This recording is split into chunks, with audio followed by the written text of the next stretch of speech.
When my parents passed away in a tragic car accident, my world shattered. I was only 24, barely out of university, with no siblings or extended family to lean on. Grief consumed me, and it felt like the ground had been yanked from under my feet. My parents had always been my pillars of strength, and their sudden absence left me adrift in a storm I wasn't prepared for. Amid the darkness, I clung to the one bright spot in my life, my husband, Ravi. We had only been married for a year, and his warmth had been a source of comfort during my parents' illness. When they passed, he promised to stand by me, to be my family when I felt I had none. I believed him. But promises, I would soon learn, were just empty words. Shortly after my parents' funeral, cracks began to show in our marriage. At first, they were subtle. Ravi working late, coming home distant and irritable. He assured me it was just stress from work, but my gut told me something was wrong. Then, his family began visiting our home more frequently, bringing with them a wave of judgment and criticism. "You're too slow with housework," his mother said one afternoon as she inspected the kitchen like a drill sergeant. "And look at these dishes, still wet. You were spoiled in your parents' house, weren't you?" Ravi said nothing. He sat silently in the living room as his mother's sharp words cut into me. I tried to dismiss it as cultural differences at first. After all, Ravi's family had traditional values, and I assumed they were just adjusting to having a modern daughter-in-law. But as the weeks turned into months, their visits turned into stays, and their criticisms turned into demands. Then came the bombshell. One evening, Ravi came home late as usual, his face clouded with an expression I couldn't quite read. "We need to talk," he said, avoiding my gaze. My heart sank. "What is it?"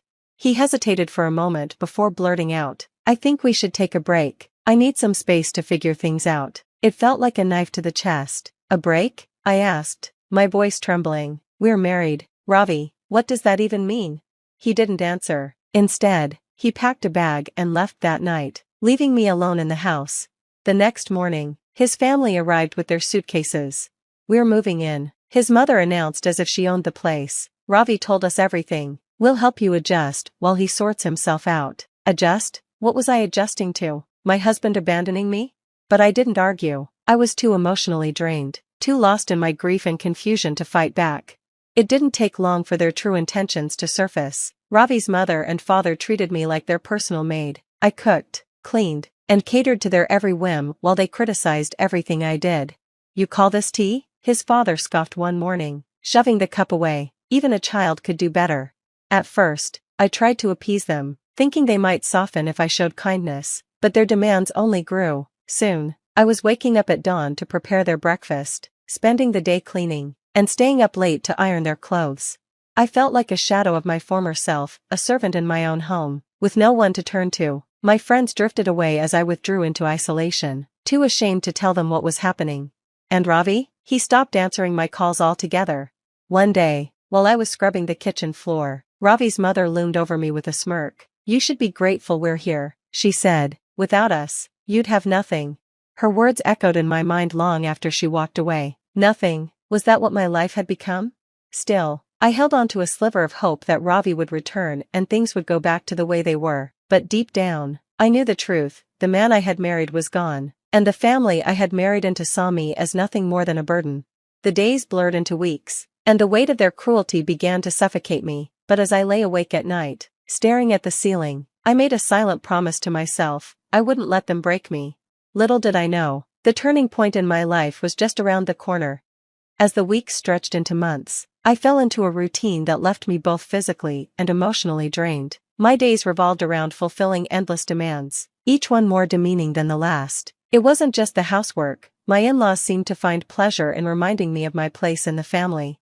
"You're lucky Ravi married you," his mother would sneer as I set the table for dinner. "What do you even bring to this family? You're useless without him." I wanted to fight back, to shout that I wasn't useless, but I was too worn down. They had taken everything from me, my confidence, my home, my sense of self.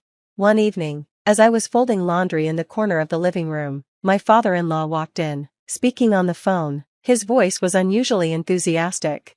"Of course, we'd be honored to have you for dinner, sir," he said, bowing his head slightly as if the person on the other end could see him. "It's the least we can do to show our gratitude for everything you've done for the company." When he hung up, he turned to me with a sharp glare. Dinner needs to be perfect tomorrow night. My boss is coming over, and if you embarrass me, You'll regret it. I nodded silently, suppressing the urge to snap back. The next day was a whirlwind of preparations. I was up before dawn, scrubbing every corner of the house, shopping for the finest ingredients, and cooking a feast fit for royalty. My hands ached, my back screamed in protest. But I didn't stop, not because I cared about impressing my father-in-law's boss, but because I needed to prove to myself that I was capable of more than they believed. By the time the doorbell rang that evening, I was exhausted but proud of the spread I had prepared. My in-laws had dressed up as though they were hosting a state dinner, and I was instructed to stay in the kitchen, out of sight. Just bring the food out when we call for it, my mother-in-law hissed, shooing me away. I stood in the kitchen, my heart pounding as I heard the door open. My father-in-law's booming voice filled the air as he greeted his boss, a man he clearly revered. "Welcome, sir, please, come in, it's an honor to have you here." Curiosity got the better of me, and I peeked through the doorway. The man standing in the foyer was tall, with a commanding presence that made the room seem smaller. His suit was impeccable, and his expression was one of quiet confidence, but as his eyes scanned the room, they landed on me, and froze. For a moment, I thought I had imagined it. But then he spoke, his voice tinged with disbelief. "Sana, is that you?" My breath caught in my throat. How did he know my name? Before I could respond, my father-in-law stepped in, laughing nervously. "Oh, don't mind her, sir, she's just the help." The man's eyes narrowed, and he turned to face my father-in-law with an intensity that made the room fall silent. "The help?" he repeated, his tone icy. "Do you have any idea who she is?" I felt the blood drain from my face. Who I was? What was he talking about? My father-in-law stammered, clearly caught off guard. I don't understand, sir, she's my daughter-in-law." "But," the man cut him off, his gaze never leaving mine. "Sana, it's me, don't you recognize me?" I stared at him, my mind racing. There was something familiar about him, but I couldn't place it. Then, like a floodgate opening, the memories came rushing back. "Mr. Sharma," I whispered, my voice barely audible. He smiled, a warmth in his eyes that I hadn't seen in years. "Yes, your father and I worked together for years. He was my closest friend." The room seemed to spin as the weight of his words sank in. This man, this powerful, imposing figure, was my late father's best friend. And now, he was my father-in-law's boss. The silence in the room was suffocating. My in-laws exchanged nervous glances, clearly caught off guard by the revelation. I, too, was struggling to process what Mr. Sharma had just said. My father's best friend? Why had my father never mentioned him? And if he was so close to my family, why had he disappeared from our lives? Before I could ask, Mr. Sharma turned to my father-in-law, his expression cold and unforgiving. "You've been treating her like a servant?" he asked, his voice low but seething with anger. My father-in-law stammered, "And no, sir, it's not like that. She helps out." "Helps out?" Mr. Sharma cut him off, his voice rising. "I saw how she was hidden away in the kitchen. Don't try to lie to me." He turned back to me, his gaze softening. "Sana, you don't belong here. Come with me." The words hit me like a lifeline thrown to someone drowning. For the first time in years, someone was standing up for me, seeing my worth. But before I could answer, my mother-in-law stepped in. "She's our daughter-in-law," she snapped, her voice trembling with both anger and fear. "She belongs here with her husband." Mr. Sharma raised an eyebrow. "And where is her husband? Why isn't he here, supporting her?" The question cut through the room like a knife. Ravi wasn't here, he was never here. My in-laws had no answer, and their silence was damning. Finally, I found my voice. I appreciate your concern, Mr. Sharma," I said, trying to steady my shaking hands, "but I can't just leave."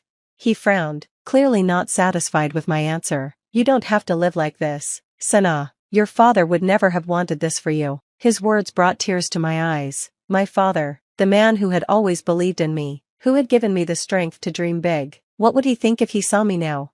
But the chains of obligation were too strong. I couldn't just walk away, not yet. "Thank you," I whispered, "but I need time." Mr. Sharma didn't argue further, but the fire in his eyes told me he wasn't going to let this go. He stayed for dinner, though the atmosphere was tense. My in-laws fawned over him, desperately trying to win back his favor, but he remained distant, his attention mostly focused on me. As he was leaving, he handed me a business card. "If you ever need anything at all, call me," he said firmly. I nodded, tucking the card into my pocket. The next few days were unbearable. My in-laws were furious with me, blaming me for embarrassing them in front of Mr. Sharma. They doubled down on their mistreatment, giving me even more chores and berating me at every opportunity. But something had changed in me. Mr. Sharma's words lingered in my mind, igniting a spark of hope I hadn't felt in years. I began to dream of a life beyond this house, beyond this toxic environment. One evening, while cleaning my husband's study, I found a pile of unpaid bills hidden in his desk drawer. My heart sank as I realized the depth of our financial troubles. No wonder my in-laws clung to Mr. Sharma's goodwill, they were drowning in debt. That night, as I lay awake, I made a decision. I wasn't going to let this be my life. I didn't know how, but I was going to find a way out. The opportunity came sooner than I expected. The morning sunlight streamed through the windows, but the tension in the house was palpable. The night before, I had overheard my father-in-law on the phone with Mr. Sharma. He was desperate, pleading for some sort of favor. "He's our last hope," I heard him mutter to my mother-in-law afterward. "If he pulls out his investments, we'll lose everything." They were right to worry. Ravi had racked up enormous debts, much of it from failed business ventures he'd kept hidden. And now, Mr. Sharma, perhaps the only person who could save them, was squarely on my side.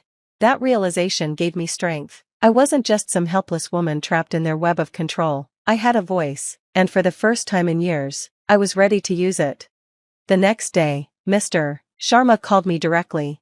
"I've thought about what you said, Sana," he began. "I won't pressure you to leave your in-laws, but I want you to come work for me. You're brilliant and capable, don't let them convince you otherwise." His words filled me with a sense of purpose I hadn't felt in years, but the idea of working outside the house terrified me. My in-laws had always discouraged me, telling me I wasn't smart enough or educated enough. "I don't know," I murmured. "You don't have to decide now," he said gently, "but remember, this is your life. You deserve to live it on your own terms." That evening, I finally confronted my in-laws. I walked into the living room, clutching the business card Mr. Sharma had given me. My hands were shaking, but my voice was firm. "I've decided to take Mr. Sharma's offer," I announced. My mother-in-law's face turned red with fury. "You will do no such thing," she spat. "What will people say if our daughter-in-law goes to work like some common woman?" I met her gaze, unflinching. What people think doesn't matter to me anymore. My father-in-law tried a different tactic, his tone manipulative. "Sana, think about the family. If you leave, how will we manage? We're on the verge of losing everything. Maybe you should have thought about that before treating me like a servant," I shot back, my voice rising. Their protests continued, but I didn't back down. For the first time in years, I felt a surge of confidence. I wasn't going to let their fear and control dictate my life any longer. The next morning, I packed my things. My in-laws hurled insults as I walked out the door, but I didn't care. For the first time since my parents' death, I felt free. Mr. Sharma met me outside his office building. He had arranged everything, a place for me to stay, a job that suited my skills, and even a plan to help me reclaim the confidence I had lost. "You're going to do great things, Sana," he said, smiling warmly. In the weeks that followed, my life transformed. I threw myself into my work, discovering talents I never knew I had. Mr. Sharma became not just a mentor, but a father figure, reminding me of the love and support my own father had once given me. As for my in-laws, their world began to crumble. Without my unpaid labor, their household fell into chaos, and when Ravi returned, expecting to pick up where he left off, he found a very different woman waiting for him. "You're too late," I told him, my voice steady. "I'm not the same person you left behind." His pleas fell on deaf ears. For once, I wasn't looking back. 6 months later, I stood on the balcony of my new apartment, gazing at the city lights. Life wasn't perfect, but it was mine. For the first time in years, I felt hopeful about the future. Mr. Sharma's voice echoed in my mind. "This is your life. You deserve to live it on your own terms." And that's exactly what I intended to do.